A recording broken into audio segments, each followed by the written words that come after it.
Doctor Who's 2005 revival introduced a lot of things, such as shorter seasons with longer episodes, creating a more modern take on the experimental season 22 in 1984. However, there was also another significant introduction to the iconic show. On the 29th of March 2005, just 3 days after the successful premiere of Series 1, BBC head of drama Jane Tranter announced that Doctor Who had already been renewed for a second series, to be preceded by a Christmas special. This was a huge first for the show, since the closest thing to a Christmas special in the original run of Doctor Who was the throwaway Christmas Day episode The Feast of Stephen, part of the overrated 12-episode epic The Daleks' Master Plan. Every year between 2005 and 2017 had a Doctor Who Christmas special, making it both a staple of the show and Christmas programming as a whole. Even though these episodes are often seen as unimportant family viewings after Christmas dinner when everyone is tired and looking for something easy to watch, they have actually always been a significant storytelling tool for the show. So what makes them so important?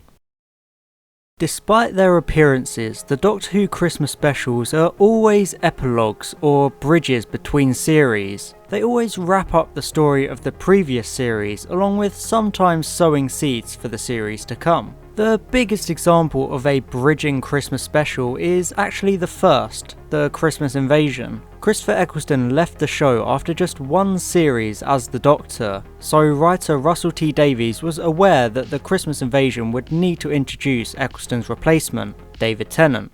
So where was I? Oh, that's right. Barcelona. This Christmas special had the unenviable task of reassuring viewers that things were going to be okay, despite the Ninth Doctor already leaving. This led to Davies incorporating the prominent Series 1 characters Jackie Tyler, Mickey Smith and Harriet Jones. This provides a solid link to the series we had gotten used to watching, with familiar faces guiding both the audience and the Doctor through to the next series. Davies would also take full advantage of Rose Tyler being the audience's surrogate by addressing the change in Doctor head on. Much like the audience at home, Rose is in full-on who the f*** is this guy mode. Thing is, I thought I knew him, Mum. Which makes it easier for viewers to get used to the sudden change in the main character, as we can relate to her. The Christmas Invasion keeps the Doctor out of the story for a long time, which eases him into the audience's minds, with his triumphant return signalling that he is in fact still the Doctor. Did you miss me?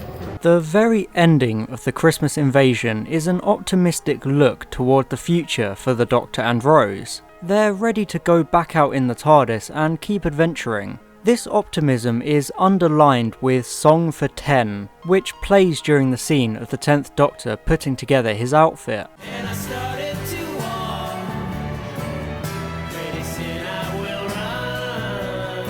The song's lyrics reflect the new love for life the Doctor has gained through his regeneration, and how Rose has given him a new outlook on life. It's also an indication that Series 2 is going to be more fun, now that the Doctor has managed to somewhat free himself of the shackles of the Time War, no longer being the dark, suffering figure the Ninth Doctor was. He's more human and excitable, although the shadow of Torchwood is already looming, thanks to Harriet Jones. After the success of the Christmas Invasion, there was another Christmas special in 2006, named The Runaway Bride. This followed directly on from the Series 2 finale, resolving the cliffhanger of a mysterious bride appearing in the TARDIS. Due to this episode taking place immediately after the finale, it deals with the fallout of Rose being stranded in a parallel universe. That's my friend. Where is she then? Popped out for a spacewalk? She's gone. Gone where? I lost her. The Doctor is still dealing with this, which is highlighted throughout the episode, particularly in the scene set during Donna's wedding reception. This scene not only shows flashbacks of the Doctor and Rose, but it also features the song Love Don't Roam, which has express lyrics related to the pair, especially regarding their separation.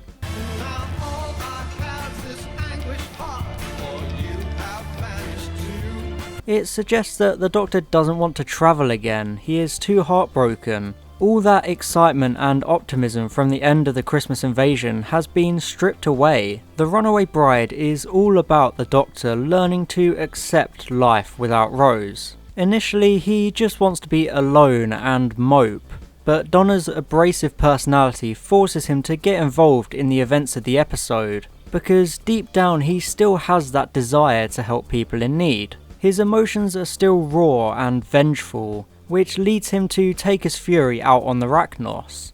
Doctor! You can stop now! If it wasn't for Donna, he would have died, so her saving him makes him realise that he can't travel alone. Just promise me one thing.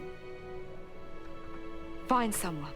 Even though Donna turns him down, it reinvigorates him going into Series 3, although he still isn't over Rose, which becomes one of the leading storylines of that series, as Martha struggles for his attention and affection. Good old Rose. Despite being the most hated Christmas special, 2011's The Doctor, the Widow and the Wardrobe is a very good epilogue of Series 6. The whole episode is about dealing with the death of a loved one and the struggle of telling people whose hearts it will break. Madge Arwell's burden mirrors the Doctor's after Series 6. The Doctor allowed his closest friends to think he's dead, so seeing how upset Madge is reminds the Doctor of things with Amy and Rory. The Doctor returns to Amy and Rory at the end, which resolves that storyline of them believing that he's dead. It ties Series 6 into a nice little bow. The Christmas special also sets up parts of Series 7A. The episode's idea of the trio being family makes Amy and Rory's deaths in Angels Take Manhattan even more impactful, since this episode sets up how lonely the Doctor is, and how much the pair mean to him. The driving force of Series 7A is how much the Doctor wants to be with Amy and Rory, like a child clinging on to his parents. And I mean, technically they are his parents because of all that River Song stuff. Speaking of Series 7,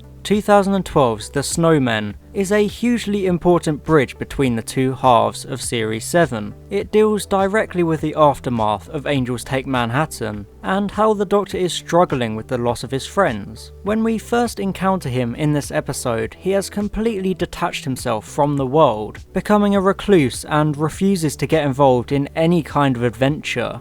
Over 1,000 years of saving the universe, Drax. You know the one thing I learned?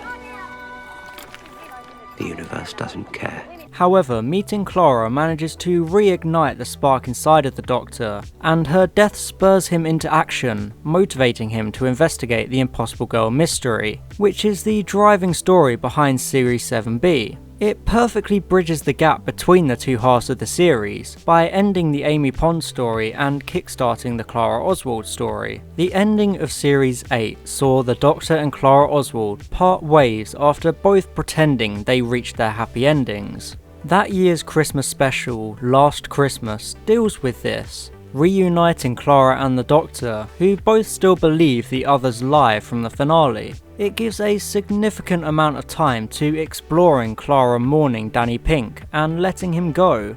It's a cathartic episode for Clara, who is given the option of staying in the dream with Danny and dying, or letting him go and returning to her travels with the Doctor. It's a way of reuniting the Doctor and Clara, because they need each other, and in the Series 8 finale they didn't really want to leave each other. Last Christmas furthers the concept of the Doctor going back for Clara, which plays a crucial role in Series 9.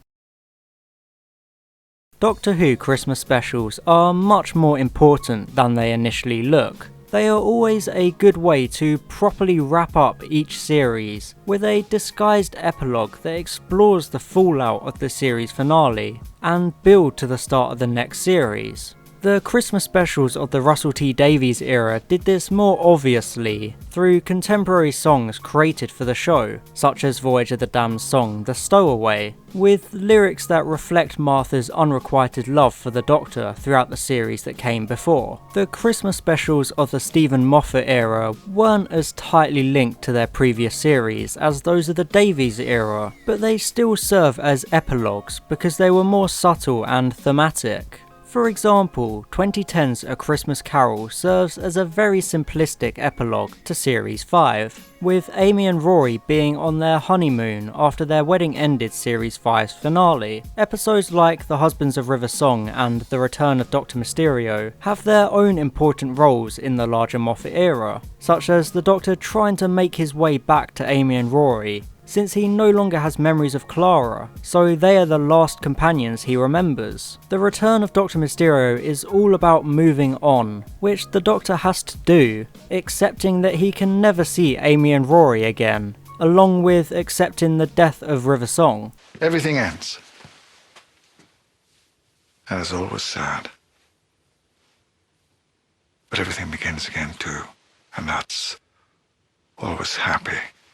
Doctor Who traditionally only gives narratives one series, so the Christmas specials are absolutely vital in transitioning from one series arc to the next. They can introduce new characters and wrap up loose ends without needing to eat into the finales or premieres of the series that sandwich them. It allows series finales to keep sustained action and stakes because you don't have to worry about wrapping it all up in a neat bow, since Christmas specials can do that for you. They're the ultimate epilogue, which is a luxury almost no other shows are allowed. It's why Christmas specials are so vitally important for Doctor Who, and besides, you just can't have Christmas without Doctor Who. Well, unless your name is Chris Chibnall, who seems to hate Christmas more than retail workers when they've just heard Mariah Carey for the 5th time that shift.